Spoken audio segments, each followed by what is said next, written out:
This morning I saw Thomas Freedman on Squawk Box, and my first introduction to Thomas Freedman was back in 2007.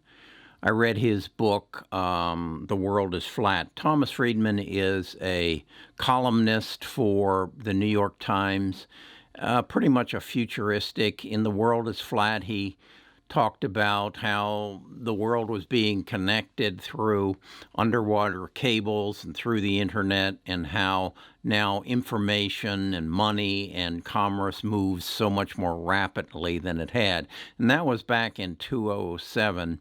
And so he was kind of at the cutting edge of how the world was changing. Then I read in 2016, Thank You for Being Late, and that was about the even further development that has been brought about by the cell phones and mobile phones and technology, and how the world was changing even more rapidly as a result of Moore's law, and that we needed to keep up with it, or it was going to disrupt our economy, and I think that's obvious it has. He used a phrase today that I thought was very poignant. It was, rather than innovative disruption, he used the word creative destruction. And I pondered that, and I think what he was saying, and what he said was Moore's law, that the computing power doubles roughly every 18 months, and that creates exponential growth. And then he used the phrase something like the coronavirus law, and that it was creating disruption and destruction. And he pointed to the fact that as a result of the coronavirus, coming together with the innovative disruption of technology, that we were going to see the destruction of many industries.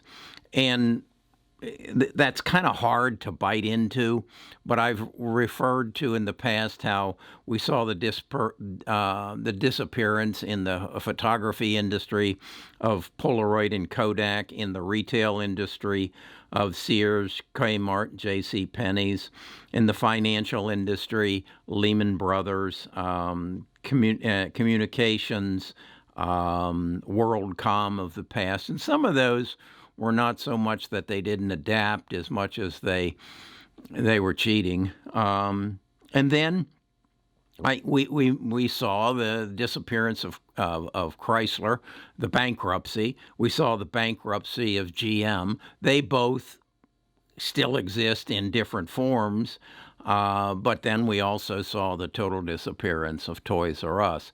And his point is, and let him explain it to you. But Becky, I think we're on the cusp of an era of massive creative destruction, the likes of which we've never seen. When you think about the combination of factors that are taking shape, first of all, we now live in a world where more people have cheap distributed tools of innovation. More people have access now to high-powered computing through the cloud. More people now have access to cheap capital with zero interest rates. And there are more problems out there now ripe for innovation in terms of how we work, how we learn, how we play, how we stay healthy than ever before. You put all of those together, and just on the innovation capitalism front, I can see a moment of creative destruction coming, and it will be destroying some industries and businesses, but I think massively expanding others that I can get very excited about. And I think what you're seeing on the healthcare front just around the vaccines is an expression of that. We've got this kind of race between Moore's law and COVID's law, going on. And wow, it seems like Moore's law may actually win. But, two that are just so obvious is, one is how and where we work. because I can say about the New York Times, I mean, we're not going back to the office, they've told us at the earliest until January 2021. We've been putting out this gigantic newspaper every day with virtually no one in the office. And I don't know exactly what that's going to mean for the post-COVID era, but it's going to mean a different way of us working. Think around education, what's going on. Every day, online learning is getting better. I think we're going to see some totally different education models. His emphasis, as you saw, is on where we work, that there is going to be a major change in that regard, and that is that the commercial real estate is in for some very rough times. And so you as an investor, you need to determine what commercial real estate is going to survive in the form of, and they usually, if you have exposure to them, it's going to be in the form of REITs, real estate investment trust. I saw something, read something recently of a gentleman who is the largest renter of commercial real estate in New York City. And as he says, he doesn't know what's going to happen. He is trying to modify office space where he owns the property so that it is more appealing to his renters.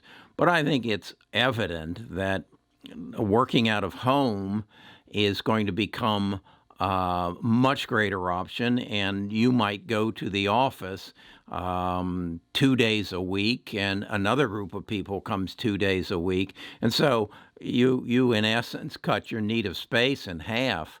So I think that's a part of the world we're going to live in, and that's part of this creative destruction.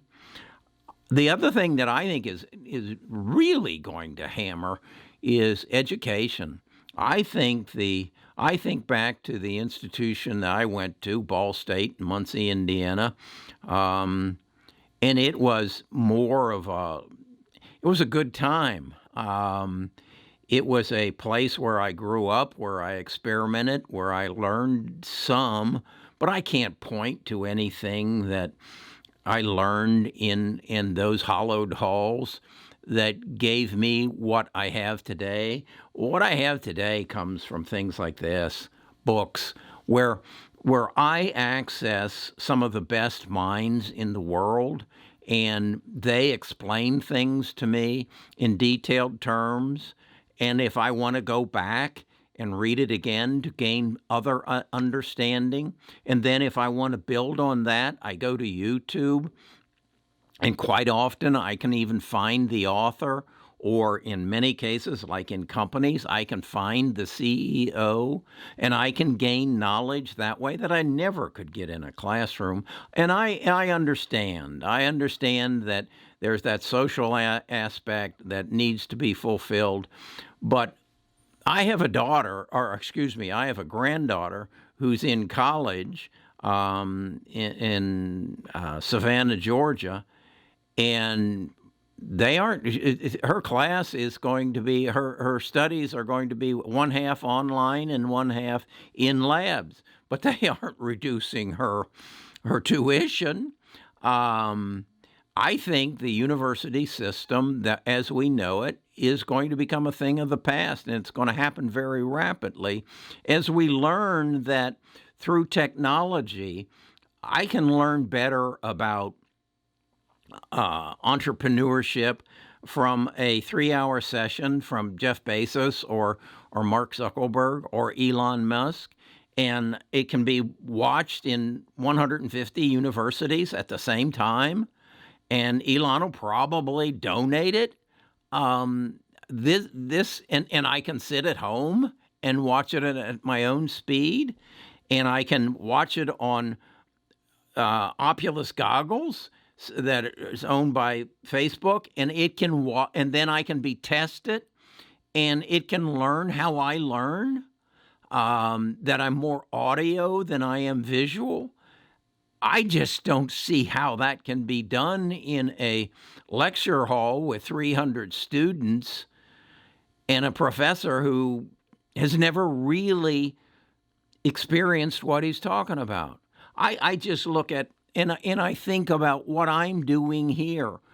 Could this be taught in a college classroom? Maybe the techniques of it, but really I could teach it to you better than you could learn it in a classroom because I've experienced it, and I experience it every day. I see the results. I know which videos are going to give me the best views. I know which videos are going to give me the best feedback. I know which videos are going to give me the greatest number of subscribers. That's not teachable unless you do it yourself and you're dealing with it every day. And I think that's so prevalent. The other area that I think is just going to change so dramatically is that of healthcare. I do not see I didn't go to a doctor really until I turned 65, and health became a concern of mine because I saw how cancer was in my family, and I needed to be regularly checked up, and I needed to have a blood test, and I needed to have a urine test. And so my health is more of, I identify with the first question that and it's not the doctor, it's the nurse who comes in and talks to me. The first question they ask every time is, are you experiencing any pain? Well, if I were, I certainly would tell you. And that's okay. But that's how medicine is administered today. Do you have the symptoms of pain or vomiting or dizziness or whatever? Tell us what you're experiencing, as opposed to let us analyze your inner workings through your excretion, from your saliva, from looking at your body, from measuring situations from here to there. The most important thing you can do in your health is to get lab work done, because that's dealing with what's going on inside. The other thing I think that I have learned that is important about healthcare is you need to get your genome run. And I'm going to do some videos about financial planning, and there's a part, what we talk about is offensive planning, building wealth. Defensive planning is about insurance. I would encourage, and I will share this when I do the financial planning one, everybody get their genome considered. I fly on Lufthansa, and they give me German literature. I can't read it, but I look so German. I look like my father. My father was German. My father's father and mother came from Germany. But my genome tells me I'm Irish. It tells me I'm 65% Irish. That's my mother's side. I don't look anything like my mother. But my mother died of cancer. Her father died of cancer. My daughter died of cancer. I will die of cancer. So knowing that, I know how to insure myself. I know what I need to watch out for to be properly insured. And this is part of the change that's going to happen in the healthcare system. We are going to know what is going to kill Kerry way before it kills him. And then we can structure Kerry's life so that he has a better chance of survival. And very soon we'll be able to go in and manipulate his genome to take that prevalence of cancer out of his body. If not out of his body, out of his sperm. My sperm isn't working anymore, but it's what I have passed on to my family. And through genome manipulation, the healthcare industry will change. And in many cases, it won't be just disrupted, it will be destroyed. And that's what we need to look at. And the reason, as Thomas Freedman says, the cheap cost of the tools that are available to us to change the world. I use one of them every day: YouTube, Instagram, Spotify, Zoom. These are inexpensive tools that are going to change the world we live in. The high power of cloud computing, that's owned by Amazon through Amazon Web Services, Microsoft, Apple, IBM. This is going to destroy some businesses. We need to be aware of which businesses are going to be destroyed. Then cheap capital. You can borrow money now for 3 to 4%. If you can make more on a dividend stock, why wouldn't you?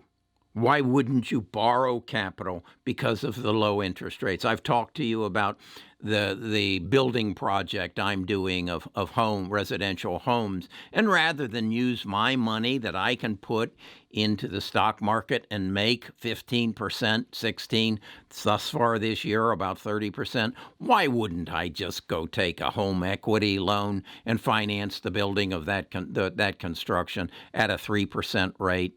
And only pay for it as long as I have it spent. So that's going to change the world. That's going to create destruction.